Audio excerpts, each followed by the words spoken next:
Gonna guess. They're already in trouble. They fucked up. They went too far. You were telling us about the South Park. But I think it's way too premature to start making it. The Avengers cast is assembling, but this time, they're taking aim at Disney CEO Bob Iger. From pay cuts to creative clashes, the stars who built the MCU are calling out Iger's profit-first mentality.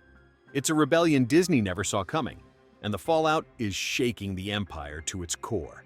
Disney is under fire like never before, with the Avengers cast and Hollywood at large exposing the cracks in the Mouse House's carefully curated image.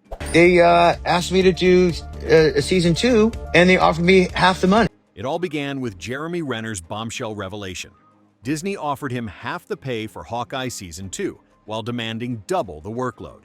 For an actor who's been a consistent pillar of the Marvel Cinematic Universe, this wasn't just a bad deal. It was a humiliating slap in the face. Think I'm only half the Jeremy because I got ran over? Maybe that's why you want to pay me? Renner didn't just reject the offer, he went public, sparking what's now known as the Rener Effect, and Hollywood hasn't been the same since. What started with one actor's stand quickly turned into a movement. Fans rallied behind Renner, flooding social media with hashtags like #DisneyExposed and demanding accountability. This wasn't just another celebrity scandal, it was a seismic shift in the power dynamics of Hollywood. Soon, other actors and even crew members began sharing their own horror stories. The floodgates had opened, and what came out wasn't pretty. A corporate culture obsessed with profits, where the very people responsible for Disney's success felt like disposable cogs in a machine. Scarlett Johansson, the star of the Marvel superhero film Black Widow, is suing the Walt Disney Company over its simultaneous release of the movie in cinemas and on its streaming service. Scarlett Johansson's Black Widow lawsuit poured gasoline on the fire. Disney's decision to release the film on Disney Plus while it was still in theaters wasn't just a strategic blunder. It was a direct violation of Johansson's contract, which tied her earnings to box office performance. She took the company to court, and Disney responded with a PR disaster. Instead of resolving the matter discreetly, they called Johansson selfish and out of touch. The backlash was immediate and overwhelming. Fans saw through Disney's narrative, rallying behind Johansson as a symbol of resistance against corporate exploitation. But Johansson's story was just the tip of the iceberg. Chris Evans, the face of Captain America, revealed his own struggles with Disney. After years of embodying one of the MCU's most beloved characters, he found himself sidelined as Disney shifted its focus to younger, cheaper talent. His statement, "I gave my all and they gave me the door," resonated deeply with fans. And then there's Robert Downey Jr., the man who launched the MCU with Iron Man. While he hasn't publicly spoken out, his decision to distance himself from Disney speaks volumes. Even Mark Ruffalo, known for being a team player, openly criticized Disney for failing to value the people who built the MCU. Disney's corporate culture is under a microscope, with a disturbing pattern of micromanagement and creative stifling that has driven away some of the industry's brightest minds. Directors, writers, and actors alike have clashed with Disney's top brass, revealing a studio more focused on control than innovation. Take Edgar Wright, for example. The visionary director behind Shaun of the Dead and Hot Fuzz was initially brought on to helm Ant-Man, a project that promised to blend his unique humor and style with Marvel's superhero formula. But behind the scenes, Wright's experience became a nightmare. Disney's executives reportedly interfered with his creative process at every turn, demanding changes that stripped the project of its originality. Frustrated, Wright walked away, leaving fans and industry insiders to wonder what could have been if Disney had simply let him do what he does best. Edward Norton, the actor who brought Bruce Banner to life in The Incredible Hulk, also found himself at odds with Disney. Known for his intense dedication to character development and storytelling, Norton had big ideas for the film. You know, that Hulk, even the Hulk we see in Age of Ultron, that's the Hulk I love, and they have slowly kind of neutered him. But Disney wasn't interested in collaboration. Norton has since been candid about how his vision for the Hulk was dismissed, leaving him feeling creatively suffocated. He stepped away from the franchise altogether, setting the stage for Mark Ruffalo to take over the role. Norton's departure was a stark reminder that even acclaimed actors are expendable in Disney's eyes if they don't toe the corporate line. Then there's Mickey Rourke, whose portrayal of the villainous Ivan Vanko in Iron Man 2 could have been a highlight of the film. Rourke has publicly criticized Disney for watering down his character, turning what he envisioned as a complex, layered antagonist into a generic villain. Rourke's frustration is palpable in his interviews, where he's expressed disappointment over how his creative input was ignored in favor of a cookie-cutter approach. These stories paint a troubling picture of a studio that has alienated some of its most talented collaborators.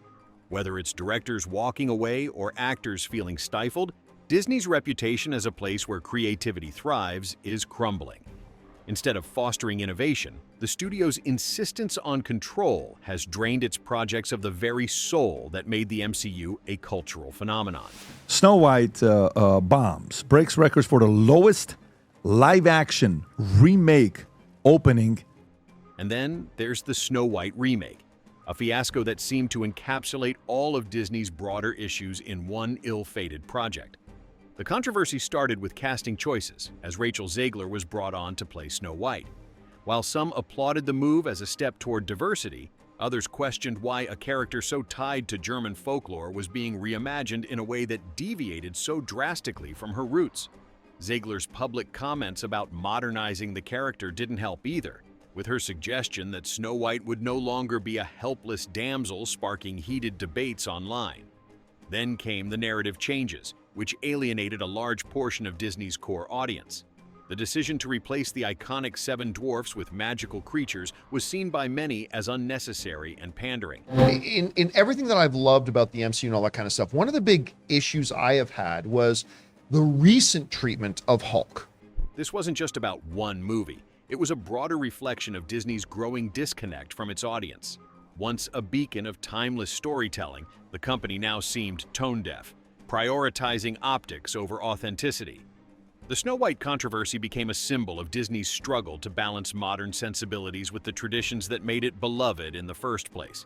Shame on you, but The industry-wide strikes and ongoing negotiations have only deepened Disney's troubles. As Hollywood adapts to the streaming era, Disney's support for its talent has been, at best, lackluster. Instead of addressing concerns about fair pay and working conditions, the company doubled down on its profit-driven strategies. This approach left many in the industry feeling undervalued and disposable, further straining relationships with the very people who bring their stories to life. For fans, the cracks in Disney's pristine facade are becoming impossible to ignore. Box office numbers are declining, and projects like Ironheart and Fantastic Four have failed to generate the excitement that once defined the MCU. Disney's pivot to diversity and inclusion, while commendable in theory, often feels like a hollow PR move. Fans aren't rejecting diversity. They're rejecting inauthentic storytelling. They want narratives that feel real, not manufactured. What's at stake here isn't just Disney's reputation, it's the future of the Marvel Cinematic Universe. Legacy stars like Evans, Downey Jr., and Johansson are likely gone for good, leaving massive voids that Disney seems ill-equipped to fill. The company's focus on cost-cutting and younger talent might save money in the short term, but it risks alienating the loyal fan base that turned the MCU into a cultural phenomenon. And then there's Bob Iger, the man once celebrated as Disney's visionary leader, now grappling with a barrage of criticism. His public statements about diversity and inclusion feel more calculated than heartfelt, leaving fans questioning whether Disney's recent moves are driven by genuine values or corporate strategy. The Scarlett Johansson lawsuit was a prime example of Iger's missteps. Disney's public attack on her character turned a legal dispute into a PR disaster. The Snow White controversy further highlighted Disney's disconnect under Iger's leadership. His efforts to frame the remake as progressive backfired, with fans viewing it as another hollow attempt at modernizing classics. Even new projects like Ironheart and Fantastic Four have been met with skepticism, as audiences demand authenticity, not token gestures. Once the mastermind behind Disney's rise, Iger now faces mounting doubts about whether he can steer the company out of this growing crisis. The MCU's next chapter is fraught with uncertainty. Fans are no longer willing to support a franchise that feels more like a corporate assembly line than a labor of love. Disney's once pristine reputation is now riddled with cracks, and rebuilding trust won't be easy.